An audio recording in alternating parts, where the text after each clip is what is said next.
This is TWiT. So to me, the dirty little secret of all of this is it's hideously expensive. And right now, it's being subsidized, right? By Microsoft to gain a foothold into a new market. But that can't continue forever, Daniel. No, of course not. It's going to be charged. And I've heard this from Microsoft off the record that, which I shouldn't be probably saying, but it's obvious, right? They're going to charge us somehow that, who knows the mechanism for it? Likely, I would say Microsoft 365. They already have a subscription program that it can come through. It'll start probably with enterprise since they have deep pockets and typically don't mind spending that. How that trickles down to consumers, there's, Microsoft 365 there where you get a terabyte of OneDrive, access to Office and all these other perks. They could have another tier. It's an extra couple of dollars a month. But yeah, the economics. So I think there's two issues here. One, they're currently not charging for it simply because the value isn't there, right? A lot of the stuff we just talked about isn't here yet. So Copilot's not here yet. It's coming out maybe later this year.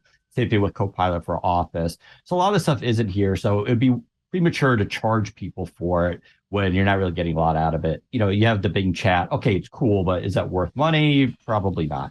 They do have Bing Image Creator, and it does have, they call them boosts. And if you get the boost, you get a priority on the server and your image renders more quickly, because that's the issue here, right? So server time, the server load, and who gets access. If you pay for ChatGPT, that's one of the things you get primary access to the server, and it goes really fast at ChatGPT if you're paying for it. If you don't pay for it, you get that lag. So this will trickle down. I think they have time yet and to make sure that there's actual value there that people will pay for. We're not there yet, but you're right. And the other thing they're doing too is they're putting a lot of emphasis on Azure and optimization. So they're really, really trying to, and they've been lowering costs internally on this stuff. And they're going to continue to push that and continue to expect that to happen. So that finally, I think when they do roll this out, it won't be even as expensive as it would be today if they were to do it there. But yeah, obviously they have to charge for the stuff. It is very expensive, a lot of server space. Well, I mean, when you're talking about building it into Windows 11, and we've talked a lot about Windows Weekly, it really being maybe that's what Windows 12 will be, is Windows with AI. Right. Then you have a billion people all of a sudden hammering your servers, plus the cost of building these large language models, which is steep. Even though Microsoft owns Azure, it still costs some money to run it. But it's your sense, I don't want you to breach your NDA, but it's your sense that they are thinking about this and they think it's going to be okay. Yeah, I mean, like I said, they already have a subscription plan for enterprise and consumers where they could just build these costs into it. I think the question right now is, what's the perceived value that people would pay? Right. How much would they pay? You can't charge them and yet. Can they reduce? Yeah. And how much can they reduce the actual costs before rolling that out? Glenn, they're absolutely going to be doing you've that. pinpointed a great use of it. How much would you have paid for that? For what the transcription or for the transcription and the summaries I'm paying Fireflies right now while I'm actively reporting. I'm paying because I don't always have a big article like that. Right. Where I have to do tons of interviews. I think it's $19 a month. And they give you 8,000 minutes of uploads and unlimited Zoom. I pay 20 for chats with the ChatGPT. I pay 20 to Midjourney, or maybe more. Actually, I think it's more like 60 for unlimited images. Do you think they make money on that, or? I was wondering whether with the Fireflies, I'm thinking, what engine are they using? Maybe if it's proprietary, like what's the computational load, storage load? It can't be. I mean, I don't know how many people are using a substantial amount of the process, but it can't be. I mean, AWS services, Amazon services are incredibly cheap per minute. I just don't know. I can't conceptualize it, I guess. I don't know you can run some of the models, you can download and run on a phone. I know phones are supercomputers now anyway, but legitimately the fact that you can run some of this stuff in very low end hardware compared to what you can get at a data center makes me think that the computational cost must be relatively low, but it's not nothing when you multiply it by it's one I mean, if analyze a gigabyte of audio. If I peg my CPU on an iPhone, well, that's fine. Yeah. But multiply that by 1 million people on your servers. That's another matter entirely. Yeah, I don't know what the growth is. It's a whole. Seems like a Sam Altman, the president and CEO of OpenAI, says it's about 10 times the cost of a Google search, a ChatGPT query. That's a lot more expensive. I did see some fear from the same people who brought you a Palm Pilot, uses a freezer's worth of electricity to operate based on very bad calculations. There's some moral panic that AI will, use more than a Bitcoin's worth of. Well, that's what I'm worried about. We got rid of so we all figured out the crypto was really terrible for the environment. So all the crypto bros have now moved to AI pros, and they continue to burn CPU cycles like crazy. By the way, NVIDIA, how much did NVIDIA's stock price go up this week? They became almost $1 trillion company, and I think a lot of that is because of Build.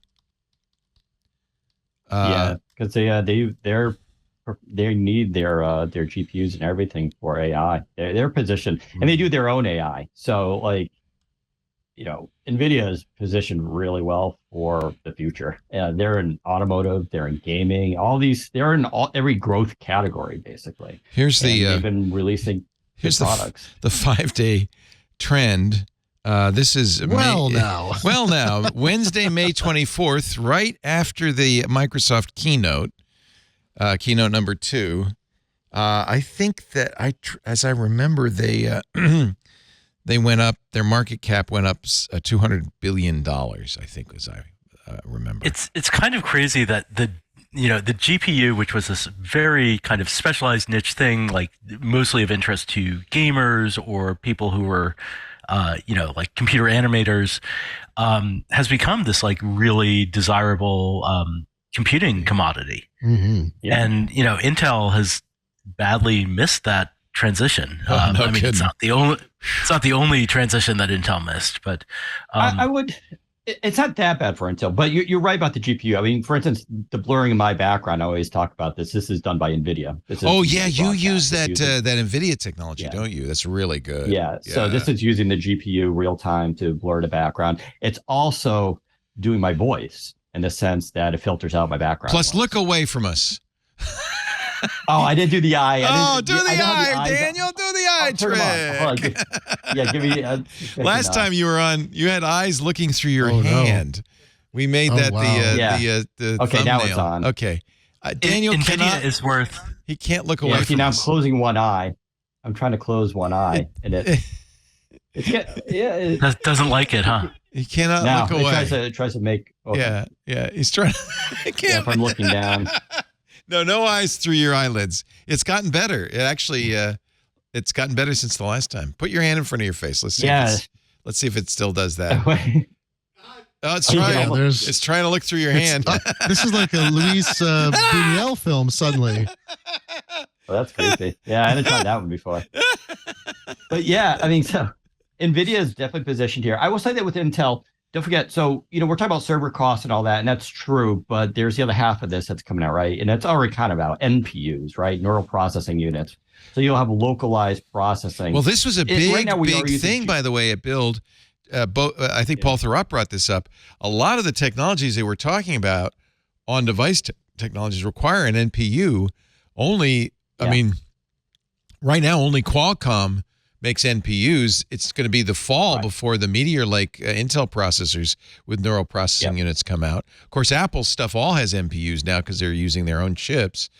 Microsoft's going to be a little bit behind because of that. They've got to get NPUs out. I think just the Surface Go, right, or Surface X uses. Surface Pro 9, has it because the 5G version because that's ARM. So that can do native background blurring, AI tracking, and all that kind of stuff, and that's NPU. Right now, we're relying on GPUs mostly to do that, and occasionally CPUs. Fine, but it's brute force. NPUs are hard-coded designed to handle AI.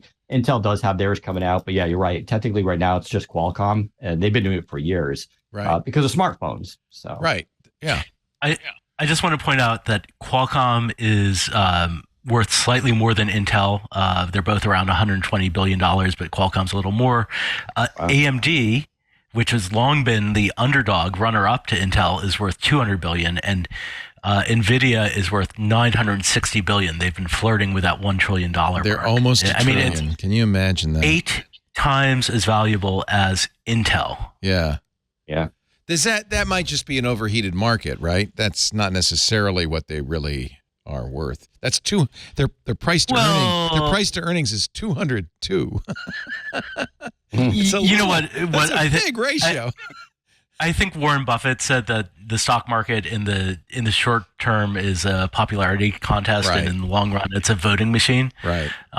So, yeah, I mean, is any stock worth what it is? Well, yeah, because someone bought it and sold it at that price. But, that's a good point. It's not really tied to the return of the company. It's only tied to what people think is the return of the company. Yeah. You can tell when the time travelers show up, though, is they show up just before it does that, and they they buy calls on the stock. So if you watch for a lot of calls, then you can identify whether time travel exists. That's Intel's saving grace right now is their foundries.